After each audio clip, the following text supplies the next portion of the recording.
je me rappelle. Alors, on a parlé que c'est quoi le Ikar Shkina? Ikar Shkina Betachtonim Aïta. Alors, on a parlé de Kadosh Baruch Hu,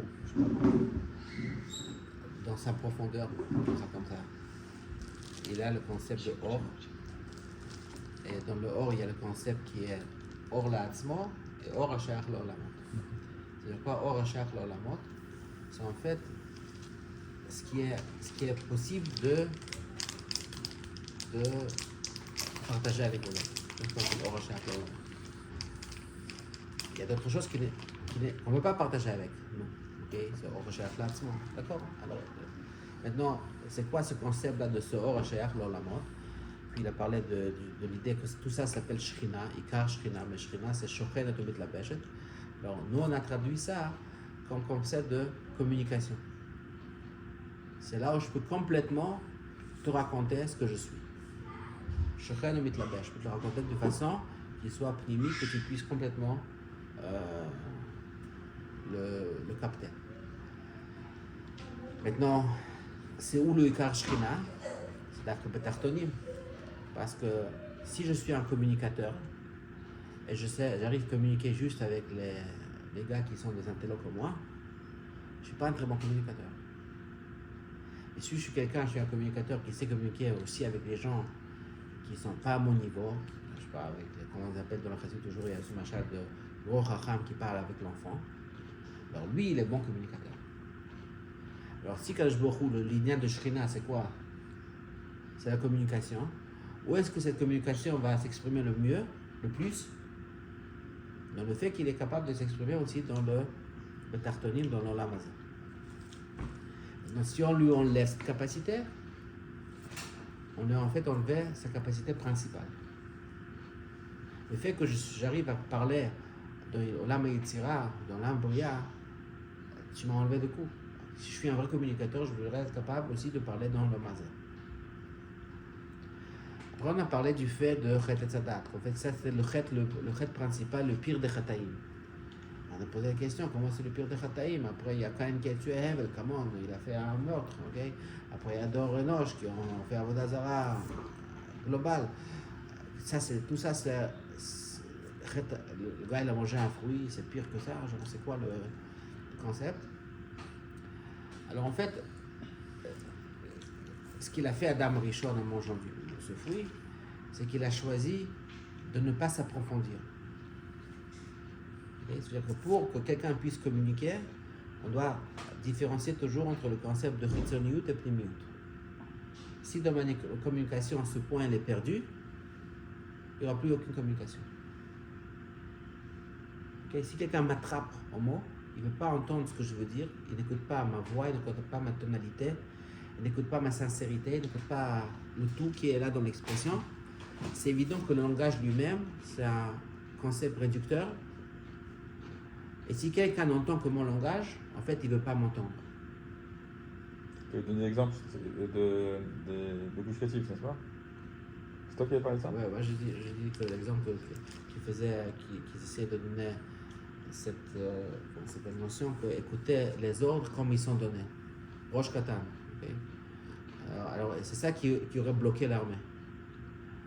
En fait, même quand on donne une commande, okay, on doit comprendre qu'est-ce qu'il veut dire, etc. On doit participer là-dedans.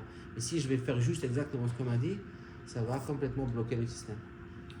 Alors quand Adam Rishon dit, moi je vais faire manger du fruit, et maintenant j'aurai un focus qui s'appelle Argashat Atzmo, enfin, c'est pas écrit ici, mais c'est ce que dans la chassidut on dit. Okay? Ça veut dire que maintenant je vais être préoccupé avec mon aspect extérieur, mon concept extérieur, je ne vais pas m'approfondir. Okay? Alors en fait, je n'ai plus avec qui communiquer. Alors il a enlevé à Kadosh Baruch Hu la capacité que Ikar Shrina puisse s'exprimer dans l'Olam Hazé.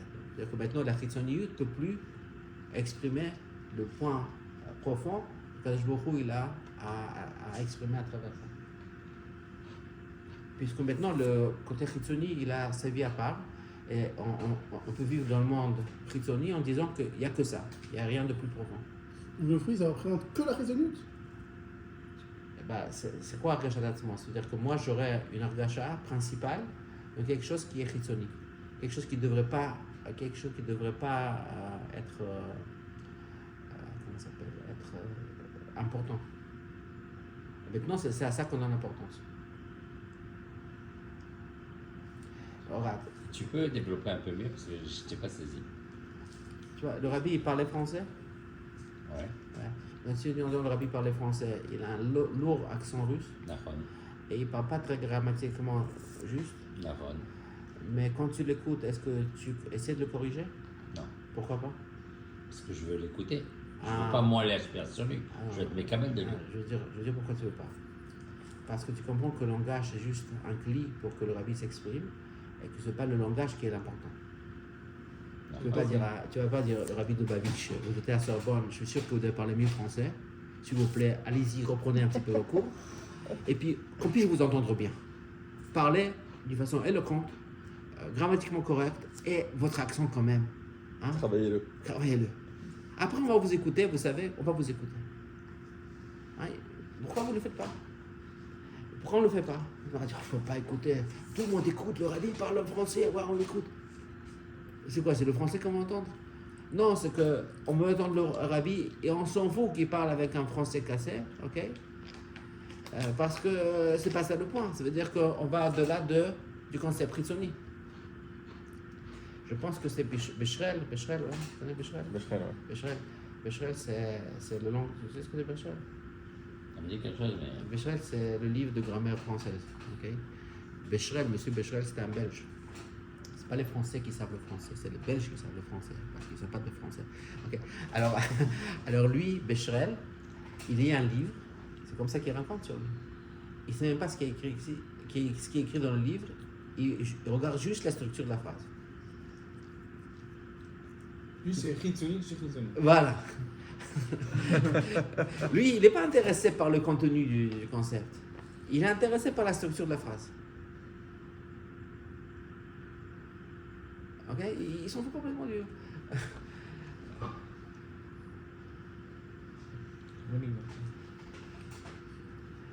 T'as vu Lord of the Rings? T'as vu? En français, peut-être. T'as vu comment s'appelle les bagues, le maître de bagues, là, comment s'appelle le movie, le film? De quoi? Lord of the Rings. C'est un grand film comme ça qui était. Alors là-bas, en tout cas, je ne sais pas si tu l'as vu, c'était très connu. Là-bas, un truc, ils ont besoin de se dépêcher. Et puis les arbres, ils veulent leur aider. Mais quand les arbres, au début, doivent se conférer. Mais la seule chose qui l'intéresse aux arbres, c'est de dire une phrase éloquente. Alors évidemment, jamais. Il va dire la phrase. Il va dire, non, laisse-moi le dire. Okay. Alors, en fin de compte, ce qui est arrivé, tu peux ramener là. J'ai pas fait du tout. Ok, ouais. Si tu veux, tu peux le mettre en parenthèse après. Alors, le point, c'est que le langage, quand on le voit que le langage comme il est, on peut complètement ignorer la personne. Okay, la personne, ce qu'il voulait dire, c'est quoi le système profond. Quelque part, le chet et tzada, c'est ça ce que ça représente. Je vais avoir une ergashat atzmi, c'est-à-dire que je vais donner beaucoup de valeur au concept Ritsoni. Alors je ne suis plus intéressé à l'âme de la chose. Mais qu'est-ce qui représente, d'après ce que je dis, la limite d'une personne? Parce que si je comprends, le confort, ça te limite à la Ritsoni. Le confort, Arachat Atzmi, c'est le confort. Non, Arachat Atzmi, c'est pas confort. C'est le plaisir. Non. Arachat Atzmi, c'est. Je ne sais pas comment on dit ça en français. En anglais, ça s'appelle self-consciousness. Par exemple, tu rentres dans une place et tu ne te sens pas bien parce que tu penses comment est-ce que le regard des gens, qu'est-ce qu'ils pensent de moi. C'est ce qu'on appelle Arachat Atzmi. Tu es conscient de soi. Ouais, comment on dit ça en français? Quelqu'un qui C'est pas le plaisir, c'est pas le plaisir. Non. Arachat Atzmi, c'est Quand t'as dit en Conscience de anglais? soi, conscience de soi. Self-consciousness. Self-consciousness en anglais, ça veut dire comme quelqu'un qui est trop conscient de lui. Imaginons que tu amènes quelqu'un dans une place où ils ne sont pas à l'aise, alors il va toujours penser qu'est-ce qu'on pense à moi, je suis différent, etc. Self-consciousness. La consistance? Non, self, c'est Ouais, moi. ça, c'est soi. Consciousness, conscience. Ah, la conscience de soi. Ouais. Conscience de soi. Voilà. Alors je ne sais pas si c'est là, en anglais, self-conscious comme expression, ça veut dire quelqu'un qui a trop. Alors les gens qui sont self-conscious, ok, ils sont maladroits, ils sont mal à l'aise, ils sont insécures. ok? Parce qu'ils sont toujours en train de vérifier comment est-ce qu'ils sont perçus. C'est-à-dire que la chitzoniut, c'est ça ce qui les impacte le plus. Ok? Alors, tu peux dire que quelqu'un qui donne beaucoup de valeur à sa chitzoniut va aussi chercher beaucoup de confort, ok? Ou bien comment satisfaire les petits détails de sa chitzoniut, même s'ils sont en gros pas trop importants. Ok? C'est pas ça le point, c'est de là que ça en sort. L'Avdil. C'est quoi une voiture? C'est quoi une voiture? Hein? C'est quoi Non, une voiture? je dis l'Avdil, Jean-Paul Sartre disait l'enfer, c'est les autres. Il avait fait toute une pièce de théâtre dessus. C'est la même idée. Ok? C'est quoi une voiture, Mendel? C'est quoi une voiture? Une voiture, c'est un appareil qui t'amène quelque part. Non, pas du tout. La voiture, c'est le truc qui monte mon statut. Quand Ah. j'ai une voiture, c'est que le voisin doit, Un rang social. doit avoir les, n'est-ce pas? Alors, ma Jaguar avec les sièges en cuir. Ouais, ça en jette. Ok. Maintenant, qui a raison, moi ou toi? On a d'où les deux raisons. Ça dépend de quelle Ça vue. dépend, regarde, c'est ça. Alors, c'est ça la différence. Ok. Alors, quand moi je te parle de la voiture, c'est pas du tout une voiture. Enfin, c'est pas l'aspect véhicule, pas trop important. Ok, c'est secondaire. Pour toi, bon, c'est confortable de rouler en voiture parce que je dois me déplacer et que je dois être en confort. Ok. Alors tout dépend maintenant de l'aspect de Chitzoni et Pnimi. Alors quand quelqu'un est choisi, il mange du fruit, ok. C'est défendu. Alors, hein? C'est défendu. De frère Retatzadat, oui. Qu'est-ce qu'il a fait? Il a dit en fait, non, moi je ne veux plus t'écouter à te comprendre. Ok? En fait, je ne veux plus te communiquer avec toi. Alors qu'est-ce que ça fait? Quand beaucoup ça lui enlevait la capacité de s'exprimer dans l'olamazé. Puisque l'olamazé, il a l'aspect chitzoni. Et toi, tu l'as dit que moi je ne vais pas t'entendre dans l'aspect chitzoni. Alors il est obligé de quitter la terre et aller dans le ciel. Parce que dans le ciel, si tu es avec moi dans le ciel, tu pourrais me comprendre. Parce que dans la terre où les choses sont chitzoni, c'est facile à interpréter les choses par un concept chitzoni. Tu ne pourrais pas m'entendre parce que tu es préoccupé à écouter comme moi je fais ma phrase en français. Quand le rabbi parle en français, tu lui dis excusez-moi, corrigez-vous s'il vous plaît. Moi, je n'arrive pas à vous entendre. Lève le grand air. Peut-être que vous traduisez ce qu'il dit. C'est quand les Français ils vont au Québec. Alors, les Québécois, ils vont au français, ils commencent à parler en français, en québécois. Et les Français les écoutent et disent Can you please speak English?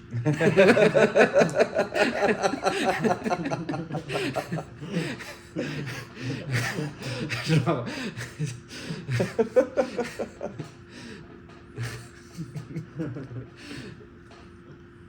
Bon, en tout cas, alors tu vois, la chitzoniyut, c'est ça le choix. Alors, qu'est-ce que ça fait à ce moment-là? À ce moment-là, tu casses complètement le concept du Ikar Shrina. Maintenant, on a parlé d'un fois un petit peu, ça veut dire quoi? Que la Shrina s'exprime dans les concepts de l'Amazé. Alors, l'exemple qu'on a donné, c'est les $20 qu'il y a derrière ici. Que bien que c'est de l'argent, mais Mendel, par exemple, ne le perçoit pas du tout comme argent. C'est-à-dire que cet argent, alors si tu vas lire ce qu'ils ont écrit là-bas, Mendel, il a reçu il lui donne comme une bracha à la parnassa. Quel rapport à parnassa? L'argent parnassa, il y a un rapport, n'est-ce pas? Et c'est pas $1, c'est $20, c'est une grande parnassa. x2, ok, x2, x10, ok. C'est quoi 20 là? Ouais. Alors ça veut dire qu'ils ont pris ça comme concept d'argent. C'est pas qu'ils ont fait à cause de ça, tu vas devenir un grand Talmid Chacham. Ouais, c'est-à-dire qu'ils ont quand même gardé le concept que c'est de l'argent. Ils ont quand même gardé le concept qu'il y a une valeur à cet argent, il y a un chiffre. Mais c'est le bracha du rabbi, c'est pas de l'argent. Alors ça veut dire que maintenant, tu vois le concept Gashmi qui a C'est un symbole. voilà, c'est un symbole, ça devient un symbole pour quelque chose d'autre. Mais tout en gardant Un minimum de connexion.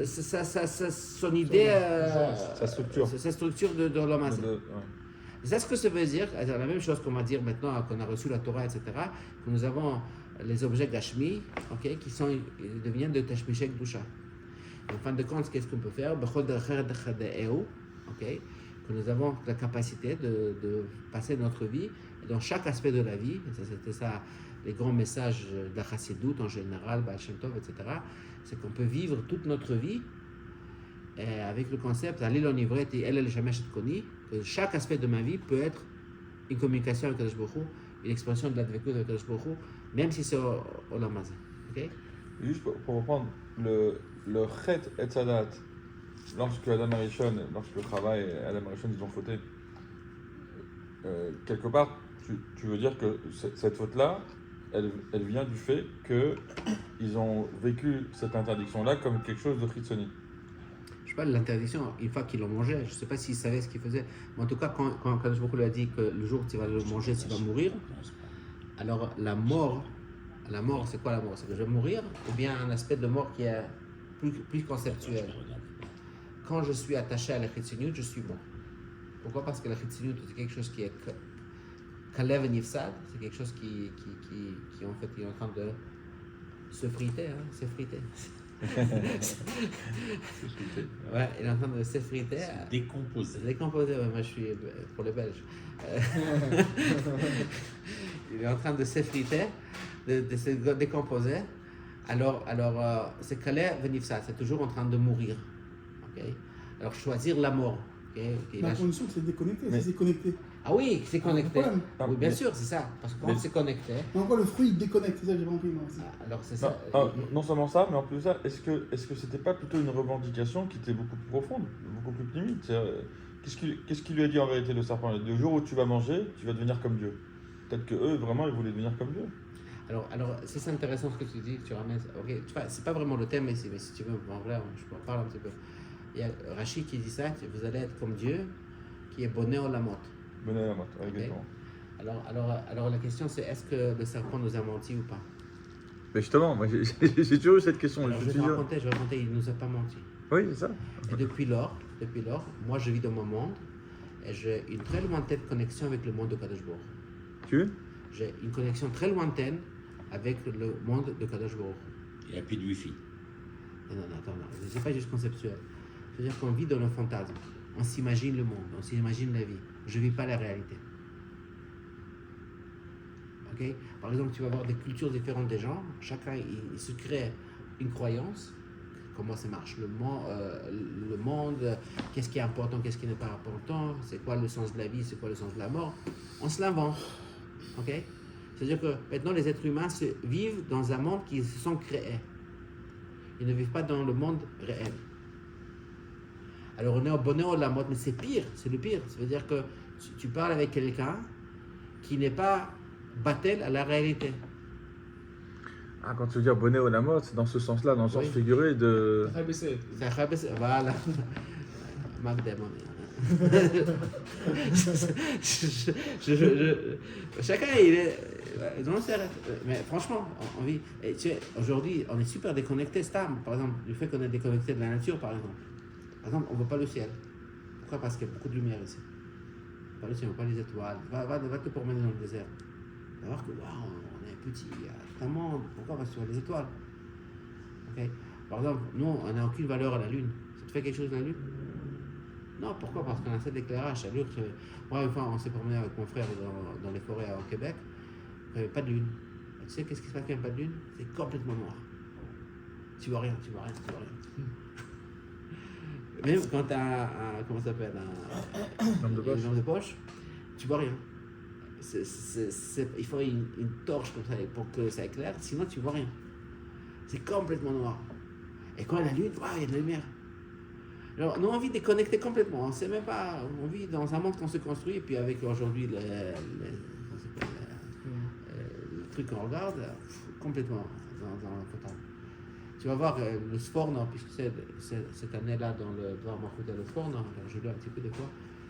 Alors lui, il dit c'est quoi le Yetzer Hara, quoi, c'est quoi le chose? C'est le fantasme, ce qu'on s'imagine, l'imaginaire. Il dit Vaïtem Kilokim, non, pas Vaïtem, Betzelem Elokim Baraoto, il dit quoi Betzelem Elokim, qu'il est capable de vivre par la Chokhmah et pas par l'imaginaire. Pour lui, l'imaginaire, c'est ça le serpent. Waouh. Et comment le fruit ça déconnecte Hein? Comment le fruit déconnecte Hein? entre la pneumo et la chrysonie? Je sais pas comment le manger ce fruit, ce qu'on veut dire, mais c'est ça le C'est concept. macheka. C'est macheka. Moi, je sais pas la structure de l'arbre ni c'est quoi le fruit, mais bon, on te dit que c'était Etz Hadat, et quand moi j'ai Etz Hadat, d'un côté tu peux dire j'ai du dat, mais c'est quoi l'idée du dat en général? Dat, c'est pas. Nous, quand on parle du dat, on parle de ça péjorativement. On veut toujours le Etz HaChaim. Okay? La différence entre Etz HaChaim et Etz HaDaat. Dans le Etz HaDaat, il y a une vision extérieure. Je regarde les choses d'extérieur. C'est ce qu'on appelle Da'at, n'est-ce pas? Alors, comme quelqu'un qui est le Matamina Da'at, c'est-à-dire que si je me perds, par exemple, de méta à vote, ou bien dans, je sais pas, d'une conduite que je ne comprends pas, alors c'est bien d'avoir du Da'at, j'ai du recul, comme ça je peux me voir de côté. Ok? C'est là que j'aurais, enfin, c'est là que je peux changer. Mais un autre aspect qui s'appelle Etz HaChaim, c'est quand je suis complètement connecté avec la vérité, avec ce que je suis. Et même me déconnecter, à voir ça de l'extérieur, ça va être une déconnexion de la vraie expérience. Alors maintenant, on peut être tous assis ensemble, à connecter, à être présent. Mais on peut dire, ah ben, je me demande comment ça a l'air de côté, ce qu'on fait. Ça m'a l'air de Comment ça a l'air de côté? Ah, Si si je suis spectateur ou acteur. voilà, alors quelque part, le date, ça amène un spectateur. Ok, alors si tu amènes un spectateur, éventuellement, le spectateur va être hitzoni. Le Etz HaDaat, il est aussi mevarer, c'est aussi un bureau de Etz HaDaat. Okay? Parce qu'il va te poser la question, est-ce que c'est vrai ou pas, est-ce que c'est juste ou pas, mais il le fait comme observateur. Okay? C'est comme la différence entre Nefesh HaSichlit et Nefesh HaElokit. Nefesh HaSichlit, il peut comprendre la vérité, ça veut dire qu'il faut d'abord se poser la question, est-ce que c'est vrai, et après il faut se la prouver. Okay? Mais si tu as un intellect si tu as un Nefesh HaSichlit forte, il va arriver à la vérité, okay? Mais par une force quitzonique. Le Nefesh HaElokit ne va pas se poser cette question. Parce que dans son être même, elle ressent la connexion. Il n'y a pas de choix. Ce n'est pas un choix. Je peux choisir de ne pas être moi-même si je veux. Mais ce n'est pas une question. Je n'ai pas de doute. Bon, alors, ce que le rabbi il a continué à essayer à dire, c'est que, en fait, tout ce qu'on fait aujourd'hui, c'est on répète la dernière fois.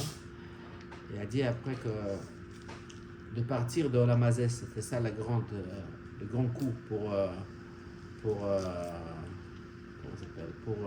Ikar Shrina, mais aussi de ramener la Shrina. D'Afrique en bas, c'était le point principal. Et pourquoi c'est arrivé? Parce que c'était comment Moshe Rabbeinu qui a fait ça, parce qu'il était Shvi'i et Kol HaShvi'im Chavivim. Ok? Et ça, c'était très intéressant. J'ai pensé à ça après. En fin de compte, si on va prendre les 6 tzadikim avant Moshe Rabbeinu, ils étaient tous dans le processus qui s'appelle ramener la Shrina en bas. C'est un processus. Alors, mettons Abraham, il a fait un bon coup, tu vois, il a ramené de Raki à Shvi, Raki à Shishi, mais il est dans le même processus. Yitzhak, le même processus. Moshe Rabbeinu, c'était plus un processus. Alors, l'idée que j'avais, l'exemple que j'avais dans ma tête, c'est, mettons, qu'on nettoie pour Pessah.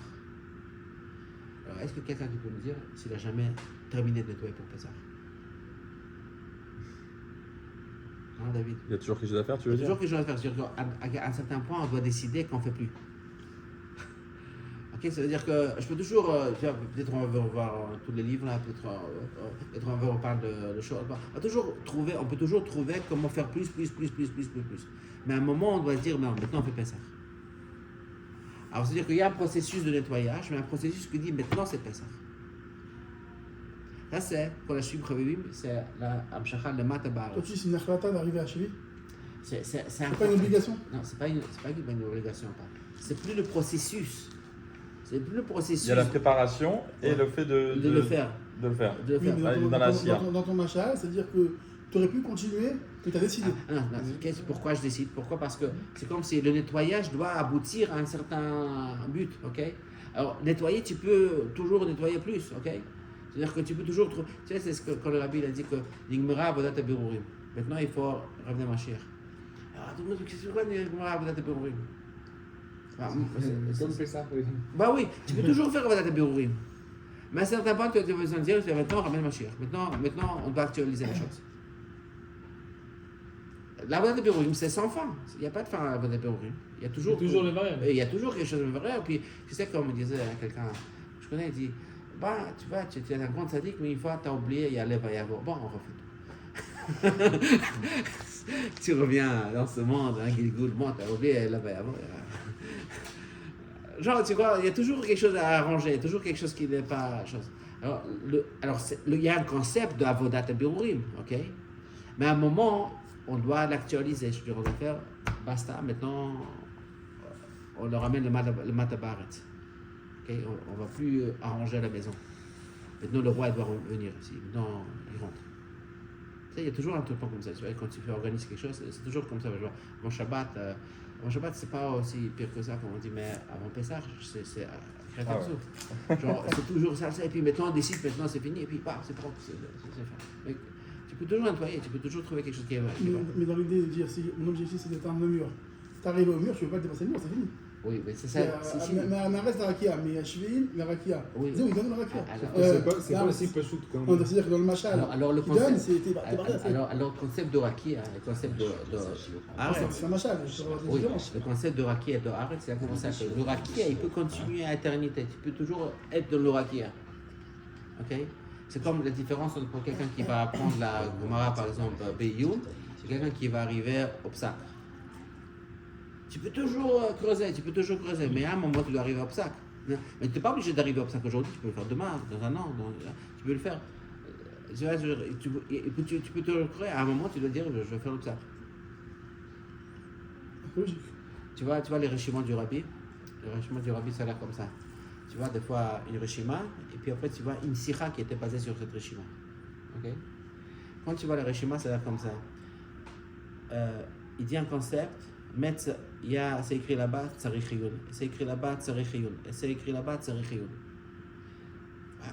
Tout le truc, c'est tsarich-iyun. Okay? Et puis là-bas, tsarich-iyun gadol. Quand tu parles de sikha, aucun tsarich-iyun, tout est clair. Genre, il y a un temps pour tsarich-iyun, il y a un temps que tu dis l'idée claire. Maintenant, si tu veux tsarich-iyun, tu peux creuser à l'éternité. C'est chaud ça, le décalage qui est entre. Ah oui, mais c'est épatant de voir les régiments. Tu vois des fois un concept qui est. Tu connais la sikha, genre aujourd'hui, il y a les pilouchim, il écrit tout. Et puis tu vois comment le rabbi pense. Le rabbi ne pense pas que tout de suite il y a une réponse. Non, le rabbi il est dans la question. Mais après, quand il le délivre, quand il lui dit, c'est clair, c'est comme s'il a une DA, aucune question. Voilà, mais ça, c'est valable même entre un père et ses enfants. Un père envers lui-même, il a plein de questions, mais quand il parle à ses enfants, il est obligé de donner une direction. Ça veut dire que ce que tu es en train de dire, c'est que tu connais aussi très bien qu'il y a un aspect comme ça qu'il faut ramener Ba'aret. C'est-à-dire qu'il y a un concept qui s'appelle Rakia, il y a Rakia, Shvil, Rakia, Shishi, il y a des processus comme ça, mais à un moment. Alors, qu'est-ce que tu penses? C'est quoi ta décision? Qu'est-ce que tu décides? Il y a un moment qu'il faut ramener ça à Ba'aret. Tu fermes le chidour ou tu fermes pas le chidour? Amen. Ok, on continue un petit peu? Amen. Ah ouais, mais ça. וממשיך במאמר. Ouais? Ouais. ואחר כך עמדו 7 צדיקים והורידו את השכינה למטה. אברהם זכה והוריד את השכינה ברקיע ז' לבב. ומקצר בזה ומסיים, כי גם משה שהוא... on a fait ça dedans. On a fait jusqu'au Hot Gimel. On a fait jusqu'au Gimel. Ok. On commence au Gimel? Allez. והנה מלשון רז"ל וכל השביעים חביבים ולא כל החביבים שביעים. אוקיי, כל השביעים חביבים ולא כל החביבים שביעים. Ça veut dire que, c'est quoi la différence? מוכרח מזה שעיקר המעלה הוא זה שהוא שביעי. Si tu aurais dit que tous les chavivim, ils se trouvent d'être shvi, alors le ikar, ce serait le chaviv. Mais quand on dit que shvim chavivim, ça veut dire que le concept de shvi, il a une mala, il devient chaviv du fait qu'il est shvi. זה שהוא שביעי מצד זה הוא החביבותו. היינו שחביבותו אינו מצד עניין התלוי בבחירתו ורצונו ועבודתו. Okay? Parce qu'on ne choisit pas d'être septième. Okay? C'est comme ça, d'être septième. כי אם בזה שהוא שביעי, שזה בא מצד התולדה. Okay? Ça se fait comme ça, que משה רבינו כשביעי, c'est pas qu'il a choisi d'être septième. ובכל זה, הנה כל השביעים חביבים. ובכל זאת כל השביעים חביבים. ולכן זכה משה שניתנה תורה לדור. Ok, alors je parle qu'est-ce qui va sortir de cette idée-là, c'est quoi l'idée de shvi, et c'est quoi la chavivut. והנה ביאר קודשו מורי ורבי אדמו"ר בתחילת בואו לאמריקה, שגם בעניין דשבעים חביבים ניכר מעלת הראשון. Alors c'est quoi l'idée de Kol HaShvim Chavevin, c'est quand tu dis Kol HaShvim Chavevin, ça exprime le malade du premier. Ça veut dire quoi? Je suis septième. C'est celui du premier. C'est septième du premier. Okay? En fin de compte, c'est très intéressant. Par exemple, comment est-ce que tu prends le rabbi? Est-ce que le rabbi c'est un concept à part? Il y a le rabbi et puis c'est tout. Ou bien le rabbi c'est l'expression du Admor Hazaken. Le rabbi c'est l'expression du Admor Hamzei. Est-ce qu'il est shvi? Est-ce qu'on le voit comme septième? Ou bien est-ce qu'on le voit comme un concept à part? Je pense que c'est pas évident hein, aujourd'hui. Non, c'est une continuité. Ok, c'est une vérité, c'est une continuité. Mais quand tu vas, par exemple, on se demande, est-ce que les chassidim du Reb Marash, est-ce qu'ils savaient que le Reb Marash il a dit le Khatri Lariba? Ou bien c'est le Rabbi qui a décidé que le concept du Reb Marash c'est le Khatri Lariba? Je pense qu'il savait. Alors il a créé pour nous le Reb Marash à travers l'idée de le Khatri Lariba. Okay? C'est-à-dire que, est-ce qu'on voit, ce qui est intéressant par exemple, le Rabbi il demande dans les sikhot, dernières sikhot, il demande qu'on termine, qu'on apprenne tout le côté Torah et Torah. Okay? Torah il n'a pas donné des Tanya, il voudrait qu'on apprenne le Tanya. Okay? C'est-à-dire qu'il essaie de nous rattacher au premier. Le Rabbi, quand il parle, de qui est-ce qu'il parle constamment? Le Rabbi Rayatz. Il veut le rattacher au sixième. Okay? C'est-à-dire que lui, de son point de vue, il est toujours en train de nous rattacher. D'ailleurs, tous les maharim importants du Rabbi, ils avaient tous les rabbis. Okay? Bati Legali, d'ailleurs aussi, c'est un maharim où il y a tous les rabbis. Okay? Le Chadot de Kakala, ce qu'on dit avant le mariage, le roi de Panim, il y a... Quand le Rayat, on l'avait interrogé dans les prisons, il dit quel âge vous avez? Il a dit j'ai plus de 182 ans, je crois, il a dit. Ah oui? Elle a dit on ne peut pas écrire ça. Elle a dit écrivez ce que vous voulez écrire. Moi je vous dis j'ai 182 ans. Donc il prenait en compte depuis l'Admor Hazaken. Wow. Mais vous dites que c'est pas spécialement du Rishon, c'est tous les 6 avant.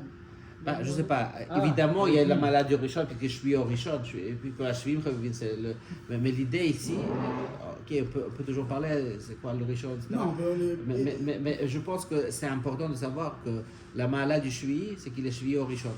C'est-à-dire que le Shvi, il est supposé, c'est comme si je veux dire comme ça, si je regarde le Shvi et je ne le connecte pas au premier, j'ai raté le Shvi. Un truc comme ça. C'est très important de faire ce lien entre le Rabbi et ses prédécesseurs. Donc, si on peut dire que le Rishon, c'est lui qui démarre le concept. Il a une yozma, et cette yozma, elle se termine quand l'action elle se termine. C'est comme si il faut atteindre le bouton pour déclencher quelque chose de très grand. Celui qui déclenche, il a terminé un talir. Il n'est pas spécial. Sa grandeur, c'est le talir final. Mais c'est qui le démarrage du concept, c'est le plus dur. C'est le premier. Oui, donc il y a un lien entre le premier et le septième. Absolument raison, mais je pense qu'il y a encore un concept, c'est que quand le premier il démarre le concept lui-même, tu ne sais pas comment est-ce qu'il va terminer. C'est-à-dire que celui qui l'actualise, en fait, c'est lui qui montre qu'est-ce que c'est le point du premier, c'est celui qui l'actualise. Tu comprends? C'est-à-dire qu'en fin de compte, le concept du premier, il peut pas partir de tous les... Il peut s'actualiser d'une autre façon, ok? Alors qu'en fait, le septième, il actualise, il crée le premier. Ok, bon, on va voir. שהרי כל עניין שביעי הוא שביעי לראשון. ובארז מעלתו של הראשון, שזה אברהם אבינו מפני עבודתו, ושהייתה עבודתו במסירות נפש. ואינו מסתכל בזה עדיין, הוא מוסיף עוד, אף לכאורה אין זה נוגע עכשיו לגוף העניין, באופן מסירות נפש שלו, היה שלא חיפש מסירות נפש, שזהו ההפרש במסירות נפש של אברהם אבינו ומסירות נפש רבי עקיבא. Alors, c'est intéressant, comment est-ce qu'il définit Abraham Avinu? Il est défini par Messirut Nefesh. D'ailleurs, c'est très intéressant, c'est qu'on peut définir que toute la chassidoute, son point principal s'appelle Messirut Nefesh. Alors encore une fois, c'est très important de savoir que quand on dit Messirut Nefesh, ça ne veut pas dire qu'on va maintenant se faire tuer. C'est pas aussi arriver, okay? Mais c'est pas ça le point de l'avoda de Messirut Nefesh. L'avoda de Messirut Nefesh, ça veut dire que je dois trouver un point central à ma personne, que tout ce que je suis est basé sur ça. Je suis Moser, mon nefesh là-dedans. C'est exactement le concept qu'on a dit ici avant, quand on parlait de Chet Sadat, que là-bas il y a eu un gachat à Tzmo, qu'on va avoir un concept ritzoni de ce que je suis. Mais sur le nefesh, c'est le contraire de ça. Je vais trouver c'est quoi mon point central qui met en perspective toute ma vie. Il n'y avait pas une définition aussi de Messirut Nefesh que le Yerkoliot Acheret. Attends, ça ce qui va, c'est ce Ah, qui tu va vas dire. développer après. Et c'est ce qu'il dit ici, qu'il n'a pas cherché Messirut Nefesh, mais si on avait besoin de Messirut Nefesh, je l'avais. C'est-à-dire que c'est pas une Messirut Nefesh qui a fait de ça un concept à part, ok? Mais c'est ce que je suis. Alors si j'ai besoin de Messirut Nefesh, je l'ai, etc. C'est pas que je recherche maintenant avoir Messirut Nefesh comme une idée à part. C'est ce que je suis, c'est exactement ce que je dis. Mais l'idée de Messirut Nefesh, c'est comme s'il est en train de nous enseigner c'est quoi le point originel, c'est quoi le point où ça commençait. Ça commençait par Abraham Avinu. C'est quoi Abraham Avinu? C'est Messirut Nefesh. Quelque part, chez le Rebbe Raya, c'est constamment, cette idée-là. En fin de compte, dans tout Chassidut, Morazaken, le Torah, le Côté Torah, toujours l'idée comment est-ce qu'on fait Messirut Nefesh. Okay? C'est quoi Messirut Nefesh? C'est comment on retrouve un point, par exemple, principal de ce que je suis, où toute mon âme il est investie dedans. Donc une raison d'être. Tu peux dire comme raison d'être, tu peux dire une identité profonde, tu peux dire un point de ce qui est important pour moi, que ça vaut la peine toute ma vie pour ça, okay? Un sens à la vie très profond, okay? Et c'est ça ce qu'on appelle Messirut Nefesh. C'est vraiment le contraire de comment ça dit, Argashat Atzmo. Un c'est le Malamazman, c'est une raison d'être. Et l'autre c'est ressentir ton état actuel. Ouais. C'est-à-dire que chaque détail m'intéresse, j'oublie même pourquoi, mais il m'intéresse. Pourquoi tu as acheté des verres comme ça et pas d'autres verres? Maintenant je te demande d'autres verres. Fallait sans fin comme ça dans les petits détails. Je change de me comprendre c'est quoi le point. Ça sert Argashat Atzmo? Ouais. Pourquoi Argashat Atzmo? Pourquoi tu définis ça en tant qu'Argashat Atzmo? Argashat Atzmo, c'est se ressentir soi-même, sur soi, l'influence que peut avoir les autres. Argashat Atzmo, c'est un concept Kitsoni de comment est-ce que je me vois de façon extérieure. Alors tout à coup, les aspects extérieurs deviennent très importants chez moi. Il y avait dans le temps médiéval, okay, quand il y avait toute l'Inquisition et tout ça, et les gens, l'Inquisition était dégueulasse, elle faisait souffrir les gens.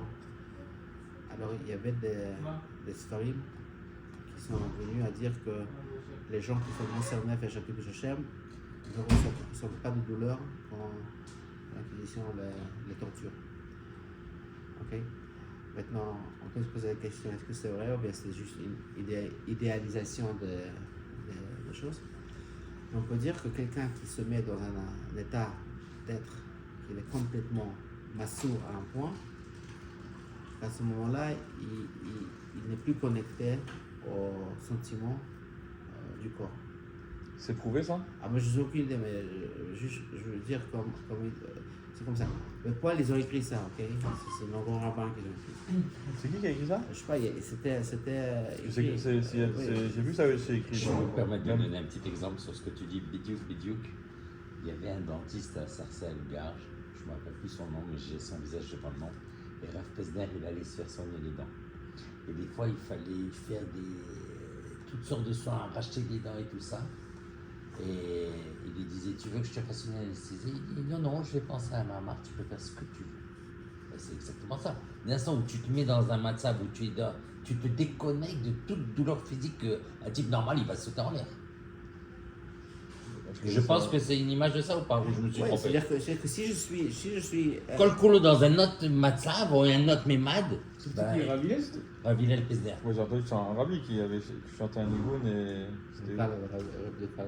de Mojnitz. De Mojnitz. Il a fait une opération et lui, il chantait. J'ai une petite question, je sais pas si c'est une vraie question. Pourquoi quand on met quelqu'un en Kherem, il souffre énormément? Justement parce qu'il a ce principe de Argashat Atzmo très fort. Quand tu mets quelqu'un à ta Mevodeh d'auto, il se ressent beaucoup plus que quand il est parti de la Kehila. Donc le Argashat Atzmo, il n'est pas seulement lié à toi-même, il est aussi lié aux autres.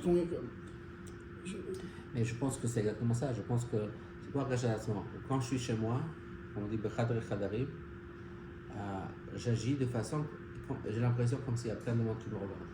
Là-bas aussi, je suis en ce sens-là, comme si je je me regarde à travers le regard des autres. Quand t'es tout seul. Même quand je suis tout seul. Alors, quelqu'un, quand tu dis, si tu dis que c'est ça ce qui fait le kherem, ben évidemment, si tout ta groupe m'a rejeté, c'est qu'ils pensent tous à moi. C'est quoi? C'est qu'ils pensent tous à moi. Ah, et donc, ça veut dire quoi? Et si je suis comme ça. Ah, bah, il va être content alors, c'est une star. Non, pas du tout. Quelqu'un qui est mis en kherem, il souffre énormément. Il a la Ça recherche. dépend s'il est petit ou Ritzoni, d'après ce qu'on entend, non? Non. Je pense qu'on a. J'ai pas compris, c'est très profond ce que vous dites. Non, ce que je veux dire, c'est que c'est super important pour nous ce que les gens ils pensent de nous. C'est-à-dire que si Oui, je suis un Bekherem, ça veut dire que maintenant tout le monde va me rejeter. Pourquoi? Moi, je ne veux pas me faire rejeter. C'est pour ça que je pense aux autres. Moi, je veux. Ah, c'est le fait même que ça te touche, Ouais. c'est que déjà tu es en mode Agachetasmo. C'est-à-dire que quelqu'un qui n'a pas Agachetasmo, on peut le mettre en kherem et ça ne touche pas. Ouais, on peut s'imaginer un truc comme ça. C'est-à-dire qu'on peut s'imaginer qu'il a une vie atzmit, ok, et il n'est pas dérangé. Bon, ça fait souffrir des grands rabbinim. Ils étaient meilleurs kherem, ils souffraient énormément. Mais c'est un vrai concept, c'est-à-dire un concept d'appartenir à la Kila, être parmi les juifs, je sais pas, c'est un besoin profond. Et je sais pas ce qu'eux voyaient frère. Est-ce que ce frère c'est juste un aspect social pour eux, mais c'est un aspect de l'âme. Okay? C'est pas juste un aspect social que maintenant on lui dit ben, bonjour. Il y a un concept de l'âme. C'est un rejet très profond le frère. En plus s'il est fait à pied et maître. Même un enfant, quand tu es à l'école, s'ils mettent en kherem, il peut se suicider l'enfant. Bah oui, C'est-à-dire que- ça veut dire à quel point on s'identifie. Un enfant, c'est comme ça. Toute l'identité de l'enfant provient de l'extérieur. Oui, mais on est tous un peu. Non, je pense que c'est comme ça, on est tous comme ça. Bien sûr, mais l'enfant, spécialement. L'enfant, tu dis à un enfant, t'as un garçon méchant, il dit ouais, il peut pas pleurer. Pourquoi tu es méchant? Parce qu'il m'a dit que je suis méchant. Il dit, mais toi, demande-toi à toi-même que tu es méchant ou pas. Il dit, mais non, je suis ce qu'on me dit. Ok? Alors, si tu dis que je suis méchant, je suis un bon garçon, je suis un bon garçon. Je dépends complètement de ce que l'autre me dit, ce que je sais. Non, ce concept-là, c'est une grande clipa, quoi. C'est la majorité, pourquoi est-ce que je fais Torah et Mitzvot, ou bien pourquoi est-ce que je suis papa, mari et tout ça, c'est pas parce que je veux être un bon papa, un bon mari, un bon juif. C'est le concept du concept, l'idée, je veux être un bon gars. Pas parce que je veux connecter avec la chose elle-même. Ok. Alors, qu'est-ce qui se passe avec Avraham Avinu? C'est quoi le message principal d'Avraham Avinu? C'est Messirut Nefesh. Et après, il va, comme dit Der Hagav, il dit ce concept-là, c'est comme Messirut Nefesh d'Avraham Avinu. C'est pas comme le de Rav Akiva. Rabbi Akiva, il disait toujours Matai Yavo Ladiva Kaimen, oui. Mais Avraham Avinu, Messirut Nefesh, c'était une pchitoute pour lui. Quand il avait besoin de ça, il l'utilisait. Dans Messirut Nefesh de Rabbi Akiva, il y a Voserot, Gezouk Messirut Nefesh. Il cherchait Messirut Nefesh, Matai Yavo Ladiva Kaimen. ושגם אברהם מן המסורת שלו היה בדרך אגב. d'avoir ידע שעיקר העבודה הוא כמו שכתוב ויקרא שם בשם הווה יקל עליו. Alors, tu vois, c'est intéressant ici, c'est comme s'il dit que la mission d'Avraham Avinu c'était secondaire à son but. Alors quelque part, il veut dire il avait Messirut Nefesh pour son but. Ok? Mais c'est pas Messirut Nefesh, dans le sens d'engagement. C'est ça le point. Donc, si j'ai besoin de Messirut Nefesh, j'ai besoin de me faire souffrir pour ça, il le faisait aussi. Ok? Al Tigra Veikra, elle avait écrit. Okay? Qu'est-ce qu'il faisait? C'est quoi le point d'Avraham Avinu? C'est que le monde puisse prononcer que Kadosh Baruch Hu c'est le maître du monde. Azien Erzol Or Shraim, que le deuxième puisse aussi crier. ואם נצטרך לזה בדרך אגב מסירות נפש, הנה גם זה ישנו. וגדלה מעלת עבודתו והמסירות נפש שלו, עד אשר גם משה, מה שזכה. C'est intéressant, il ramène tout ce concept-là. Le Chora, ce qu'il vient de dire ici, que le Ikar chez lui c'était Veikra Sham, Veikra Beshem Hava Kel Olam. Mais il ramène ça ensemble avec les deux Messirut Nefesh. C'est-à-dire que ça aussi c'est une Messirut Nefesh. D'être complètement attaché à son but, à sa shlichut. Okay? C'est ça Messirut Nefesh. Maintenant, la Messirut Nefesh Bepoel, elle est secondaire à ça. Okay? Alors כל כך גדלה מעלת עבודתו ומסירותו שלו, עד אשר גם משה, מה שזכה, שניתנה תורה על ידו, הוא מטעם כי השביעי חביב. שהוא השביעי לראשון. אז si on dit d'après ça, que השביעי לראשון, ça veut dire que, en fin de compte, ce qui fait Moshe Rabbeinu, c'est qu'il ne fait que exprimer pratiquement, okay, ou bien actualiser le concept d'Abraham Avinu. והקדוש ברוך הוא אמר למשה במקום גדולים, אברהם אל תעמוד. Il dit, ne te compare pas au grand. C'est qui le grand? C'est Abraham Avinu. אף כי גדלה חביבות השביעי, bien qu'il y a השביעי לתרי חביב, ואין זה בא לא על ידי בחירה ולא על ידי עבודה, כי אם fertigkeit, ça veut dire, c'est déjà accompli, מצד התולדה, simplement parce qu'il est septième. בכל מקום, אין בזה הגבלה שנאמר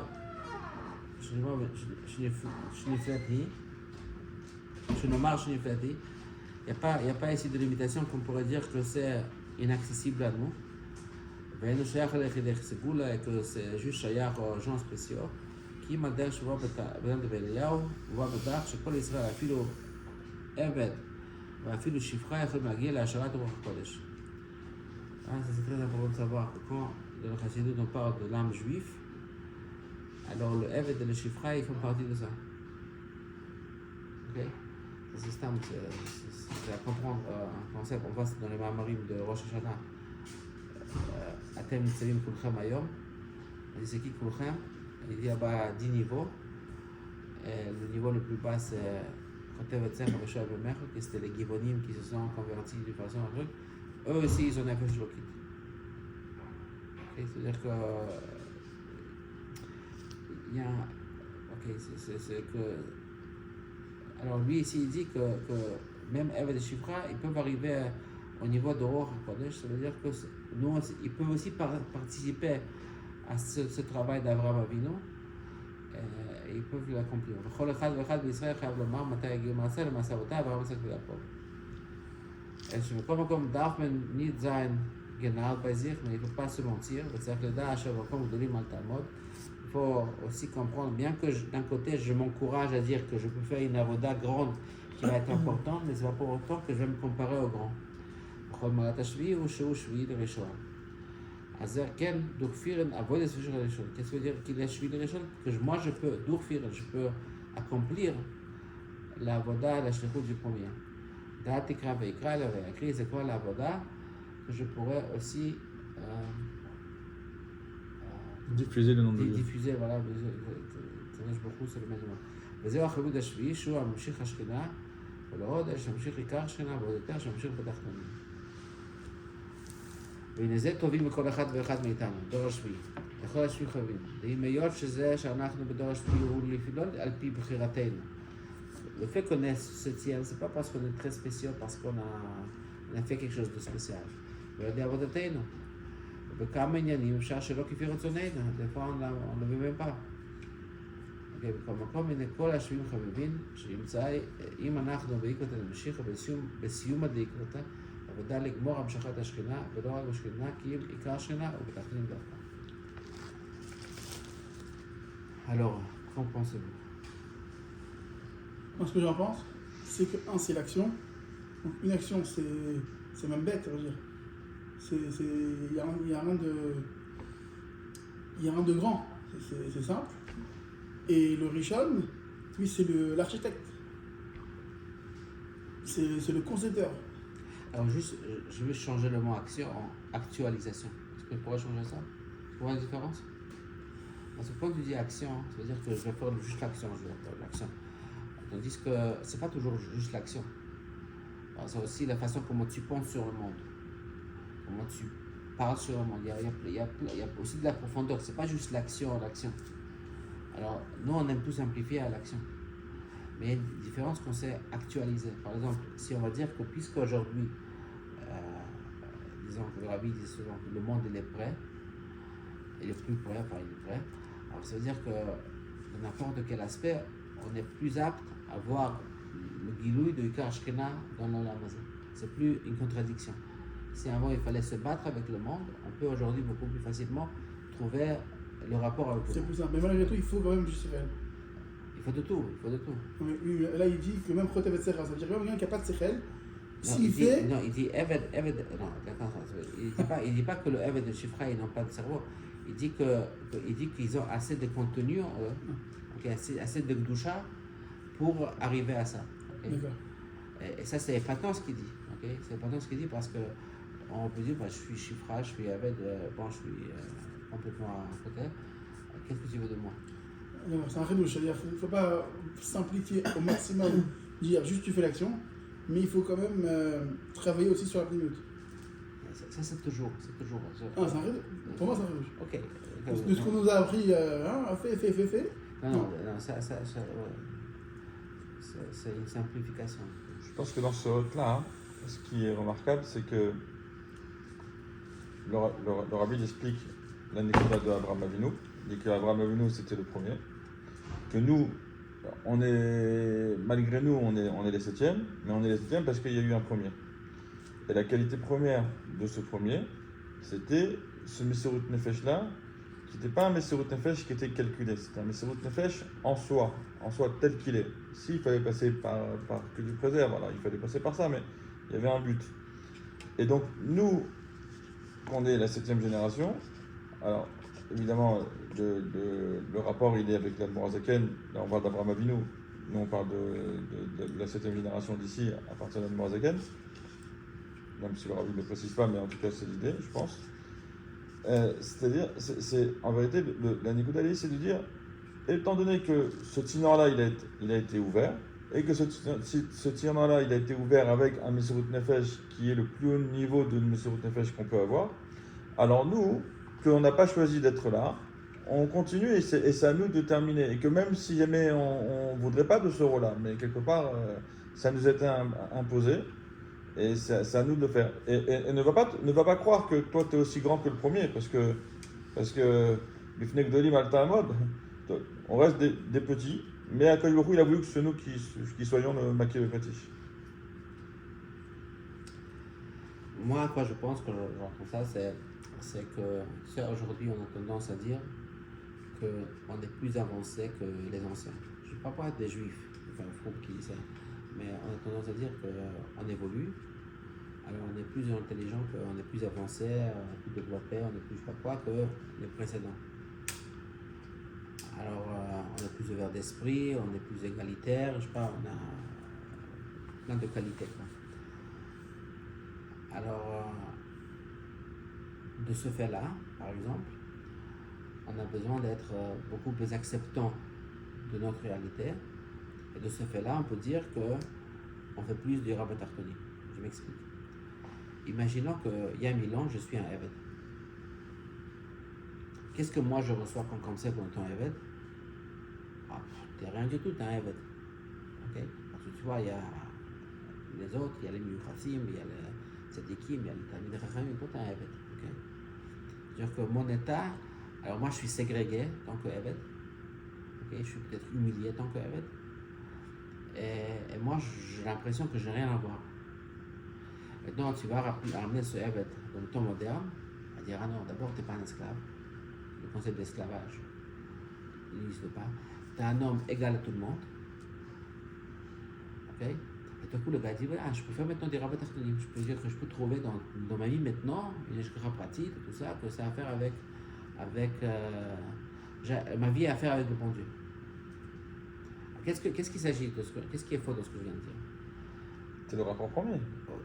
Même en tant que moi, j'ai l'impression que je suis plus grand que le premier.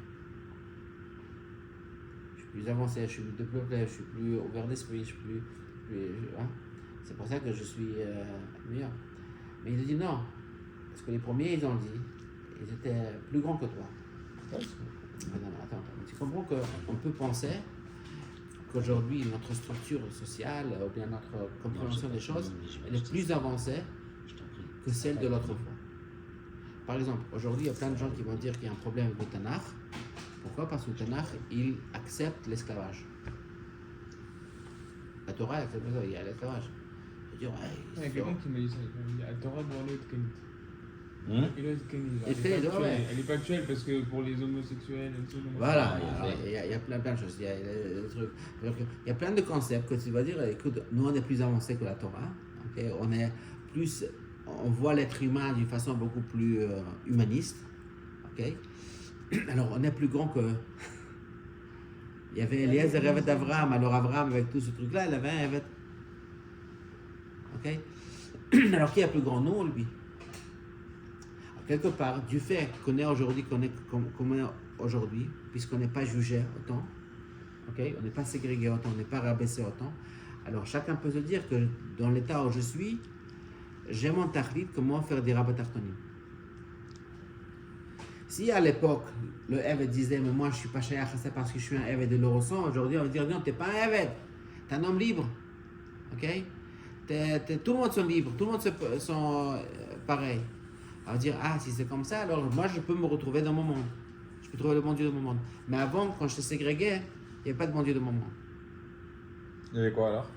Ah non, ben je suis rejeté, je ne suis pas voulu, je suis pas un vrai être humain, je ne suis pas complètement moi. Quand il dit ici que même un Shifra Evet peut avoir Ruach Kodesh, ça veut dire que bien que tu as un niveau de Shifra Evet, ok, c'est un certain statut, mais ça ne change pas dans la vérité de ce que tu es, comme être humain ou bien dans la profondeur de ton âme. En fait, le fait que tu arrives à la Chavivi, c'est marqué Shvi Chavivi. Pourquoi tu es Chavivi? Parce que tu arrives à une conclusion du Rishon, c'est comme si tu appuies sur un bouton et il y a des artifices. Donc tu peux croire que tu es Gadol, que tu es plus Gadol que le premier. Mais on a l'impression, regarde, écoute ce qu'on dit aujourd'hui, c'est ce qu'il a dit David, c'est que les gens, on a l'impression qu'on est plus moral que la Torah. On vit dans un monde plus moral que la Torah. Mais le mec me dit ça, il était très sérieux. Non mais lui, Mais le pour le guide, pour le truc. mais le Chidouche qui te dit, d'où ça vient ça? Cette croyance qu'on est plus moral qu'eux, ça vient du fait qu'on est arrivé à dire Rabat Tartonim. Et qu'à l'époque, il n'y avait pas ça. Ça veut dire que le dire Rabat Tartonim ramène une chavivout, ramène quelque chose qui peut faire croire que tu es plus que... Oui, pourquoi? Parce qu'ici, aujourd'hui, dans le monde d'aujourd'hui, moi j'ai l'impression que je peux trouver du sens à tout de ma vie. Tandis qu'à l'époque, il y avait plein de gens qui ne pouvaient pas le faire. Okay? Moi j'ai l'impression que le fait que je suis capable de faire ça, ça veut dire que j'ai un concept moral, je ne sais pas quoi, qui est plus fort que les autres. Je dis non, c'est pas ça. Tu n'es pas plus moral que les autres. Mais ça, c'est dans la doucha. A priori, le rabbi, quand il parle, il te dit que quelqu'un qui est kadosh, je fais dire Rabat Tartonim, t'arrives, comme Moulazimov, il a réussi à faire des choses incroyables. Et la rabbinite, elle a dit, lui, il a juste récolté tout ce que mon mari l'a fait. Donc le rabbi, il te dit, ne crois pas que quand tu arrives à la conclusion, que tu es plus gadol que le premier qui n'est pas arrivé à la conclusion, lui. Lui, il est beaucoup plus grand que toi, mais toi, tu arrives à la conclusion. C'est-à-dire que toi, tu arrives à la fin du processus. Mais là, de ce que vous parlez là, d'humanisme, etc., ça c'est pas dans la doucha, ça. Oui, alors, je vais te donner un exemple de la Je dis que c'est même là-bas. Je vais te donner un exemple de la doucha. Ok, alors il y avait. Je ne veux pas qui m'a raconté cette histoire. Où est-ce que j'ai entendu cette histoire? Qu'il y avait. C'était écrit dans le Diborim, dans un truc, je ne me rappelle pas. L'histoire, ça marche comme ça. C'est que. Il y a le Rabbi Shemasmid, il voyageait à ramasser de l'argent, c'était un shadar. Et comment est-ce qu'il ramassait l'argent? Il disait qu'il arrive dans certaines villes, alors il faisait une tvadout, et puis il disait un mahamar. À la fin de la tvadout, il demandait de l'argent aux gens, et il laissait de l'argent. C'est comme ça qu'il ramassait de l'argent. Et il voyageait ensemble avec Rav Simcha Gorodetsky. Rav Simcha Gorodetsky, c'est un gars très pratique, c'est un gars qui est très pratique, il est très organisateur, il est intelligent, etc. Alors il a vu comment il fait ça. Rabbi Shemas me dit, tu fais pas bien. Parce que d'abord tu dis un mamar qui ne comprennent pas. En fin de compte, il y a plein de gens qui ne restent pas jusqu'au bout de ton mamar, de ton etovet. En fin de compte, on ne ramasse pas autant d'argent qu'on pourrait le faire. Viens, moi je vais faire un mamar, je vais répéter un mamar qui est plus simple, je vais le dire de façon qui est plus mitkabel aux gens. Et puis on va faire mieux. Et ils ont fait comme ça. Ça a marché. Ils ont ramassé plus d'argent. Alors après, il a raconté ça au rabbi précédent. Et le rabbi précédent dit, le mamar, c'est Rabbi Shemas qui devrait le faire. Parce que lui, c'est un ish rouchani. C'est quoi un ish rouchani? Alors il l'a emmené vers la fenêtre. Et c'était complètement noir. Tu vois une lumière là-bas? Là-bas, une lumière. qu'il y a là-bas. Il y a Folekan avec quelqu'un d'autre qui sont en train d'apprendre Tania. Ils viennent du travail maintenant, ils sont fatigués, ils apprennent à parler Tania. Il y a une lumière. Toi, tu ne veux pas la lumière. Tu veux Bichumas, mais tu l'aurais vu la lumière. Encore une fois, Rabbi Simchat Gorodetsky, dans son concept à lui, était plus avancé que Rabbi Bichumas. Il parle aux gens, il sait les comprendre, il sait leur donner des trucs. C'est-à-dire qu'il y a un concept pratique plus avancé. Simchat Gorodetsky, Bichumas. Simchat Gorodetsky. Bien sûr, pratiquement. C'est qui aboutit pratiquement à faire? C'est lui. C'est lui. Alors lui, il se dit, puisque je fais, comment on dit, des rabatartonim, si je fais, moi c'est moi qui réussis à faire le tachles, je suis plus grand que l'autre, plus grand. Pratiquement, tu vois, c'est un peu bête de faire un mamar que les gens ne comprennent pas. C'est quoi, le riche Rouhani? Alors lui, il avait dit aussi qu'on est comme des nains sur des épaules d'un géant. D'accord. Mais tu vois qu'il y a un concept comme ça. Quand j'arrive à aboutir à faire, j'ai souvent l'impression que ce que je fais, c'est parce que je suis... Comment ils n'ont pas pensé à ça? Tu parles à un rabbin marocain. Comment il parle avec sa communauté? Je dis, il n'est pas un peu de manière, un peu de gentillesse, un peu de choses. Comme ça, il ne parle. Bon. Moi, je lui ai enseigné qu'on parlait. Alors, moi, je suis plus grand que lui. Il n'a aucune sensibilité aux gens. Il ne sait pas comment parler. Alors moi, pour Hachem, j'ai compris comment respecter les gens. Je comprends que tout le monde sont pareils, égal. Les hommes, les femmes, les trucs, je ne fais pas de différence. Oui, le rabbin, il fait différence comme ça. Ce qui est... Et que je suis plus grand que lui. Elle me dit non, tu n'es pas plus grand que lui. Et le fait que tu réussis à faire ça, c'est parce que tu es son septième. Un truc comme ça. Donc vous dites en fait, c'est que le septième, il a une prina différente que les 6 autres. Les Khabib. Ils sont plus, non, il est plus bas. En fait, c'est le fait qu'il est plus bas qu'il arrive à faire la conclusion. Oui, mais lui, il a l'impression qu'il est plus haut parce que j'arrive à faire des choses que les autres n'arrivent pas à C'est faire. comme le Ekev qui veut marcher dans l'eau bouillante. Bon, oui, tu veux dire ça. Mais il dit ici, et c'est pour ça que moi je pense que c'est intéressant, il dit que je me prie à Taïno et des fois je l'ai. Et moi, comment je le comprends, c'est comme ça. Par exemple, imaginons quelqu'un qui est Baal Tshuva. Alors là, Baal Tshuva, il a sa vie, je sais pas quoi. Il aurait voulu être à l'Yeshiva. Il aurait voulu, je sais pas quoi. Il aurait voulu que son père, ce serait un grand Talmid Chacham, ok. Il aurait voulu, je sais pas quoi, il aurait voulu. Mais maintenant, on dit, ce que tu as maintenant, c'est là que tu vas faire des rabbats tartonim. Il dit non, mais moi, j'aurais voulu être né à Lubavitch, j'aurais aimé étudier à Temple Mimim, je voudrais rien savoir de ce monde-là. On dit non, chez l'opportunité, toi tu as maintenant l'équilibre, tu as cette réalité, tu dois faire face à cette réalité, tu dois ramener là-bas l'écart Shekhinah. Chez l'opportunité, moi j'ai l'impression, moi-même, que j'aurais mieux fait de naître il y a 100 ans. Tandis qu'ici, maintenant, on va voir que le fait que tu es comme ça, le fait que tu as ton histoire comme tu l'as eu, c'est ça ton opportunité. Pourquoi? Pour dire pour faire ce travail-là. C'est-à-dire que l'autre qui n'est pas comme ça, l'autre qui ne sait pas le français, l'autre qui ne sait pas truc, il n'a pas cette opportunité. Il dit, moi je veux être comme l'autre. C'est l'autre qui est le c'est pas ce que j'aurais voulu. Moi, je n'aimerais pas avoir cette nissionnette que j'ai. Je n'aimerais pas devoir ramener le bon Dieu là-bas, aussi bas que ça. Je le personnel, mais oui, c'est ce que tu vas faire. Tu vas ramener là-bas le bon Dieu.